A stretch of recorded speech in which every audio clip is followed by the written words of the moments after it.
पाहूया पुढील महत्त्वाची बातमी। पुढील महिन्यापासून ऑटो रिक्षा आणि टॅक्सीची भाडेवाढ होणार आहे। भाडेवाढीच्या प्रस्तावाला MMRTA मंजुरी आहे। 1 सप्टेंबर 2026 पासून ऑटो रिक्षा आणि टॅक्सीची भाडेवाढ होईल। मुंबईसह MMR रिजनमध्ये भाडेवाढ लागू होणार असल्याचे समजते। मुंबईसह MMR रिजनमध्ये पुढील महिन्यापासून ऑटो रिक्षा आणि टॅक्सीमध्ये भाडेवाढ होणार आहे।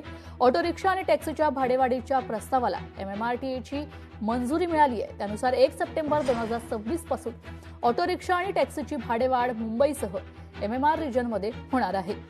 रिक्षाचं भाडं 1 रुपयाने तर काळ्या पिवळ्या टॅक्सीचे भाडे 2 रुपयांनी वाढले आहे। मुंबईसह MMR रिजनमध्ये रिक्षाचे भाडं कमीत कमी पहिल्या 1.5 किलोमीटरसाठी 26 रुपयांवरून 27 रुपये झाले, तर टॅक्सीचे भाडे 31 रुपयांवरून 33 रुपये झालेले आहेत।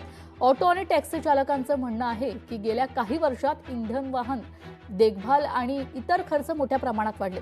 प्रवाशांची मागणी पुन्हा वाढली असली तरी चालकांच्या उत्पन्नावर वाढत्या खर्चाचा ताण आहे।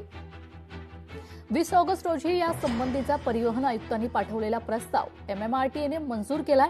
1 सप्टेंबर पासून मुंबई, ठाणे, नवी मुंबई, कल्याण, वसई विरार, पालघर या सगळ्या भागांसाठी ही भाडेवाढ निश्चित करण्यात आली आहे। याआधी फेब्रुवारी 2025 मध्ये भाडेवाढ करण्यात आली होती। हा प्रस्ताव मुंबई रिक्षा टॅक्सी युनियन्सनी मांडलेल्या मुद्द्यांवर आधारित आहे।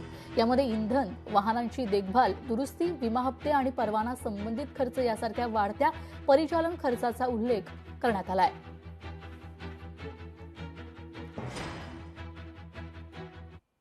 मुंबईमध्ये रिक्षा आणि टॅक्सीचे दर आहेत त्याच्यामध्ये वाढ होताना पाहायला मिळणार आहे। भाडेवाढ आता होणार आहे। 1 सप्टेंबर पासून हा जो निर्णय आहे तो लागू करण्यात येणार आहे। एकंदरीत जर पाहिलं तर रिक्षा आणि टॅक्सी चालकांसंदर्भातले देखील बरेच निर्णय करण्यात आलेले आहेत। आता जर पाहिलं तर रिक्षा आणि टॅक्सीच्या भाडेवाढीचा प्रस्ताव MMRTA मंजुरी या प्रस्तावाला मिळालेली आहे। त्या अनुषंगाने पुढील महिन्यात अर्थातच 1 सप्टेंबर पासून ऑटो रिक्षा टॅक्सीचे भाडेवाढ मुंबईसह MMR रिजनमध्ये होणार आहे। टॅक्सीमध्ये भाडेवाढ झालेली आहे। 2 रुपयांनी भाडेवाढ होणार आहे। पुढच्या महिन्यापासून ही भाडेवाढ केली जाणार आहे।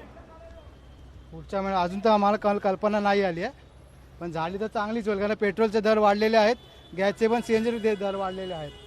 तर आम्हाला याच्यापुढे मेंटेनन्स पण, गाडीचा मेंटेनन्स बघायला लागतो। टायर, पेट्रोल जे काही असेल ते आम्हाला परवडत नाही आहे। 2 रुपये झाली, 3 रुपये झाले तरी आम्हाला चांगलीच गोष्ट आहे आमच्यासाठी। महागाई सगळी वाढलेली आहे तर काय करणार, ते वाढून उपयोग आहे त्याचा, तरी फरक नाही पडणार काही, आणि वाढतच जाणार महागाई आहे। अजून भाडेवाढ होईल असं वाटतंय?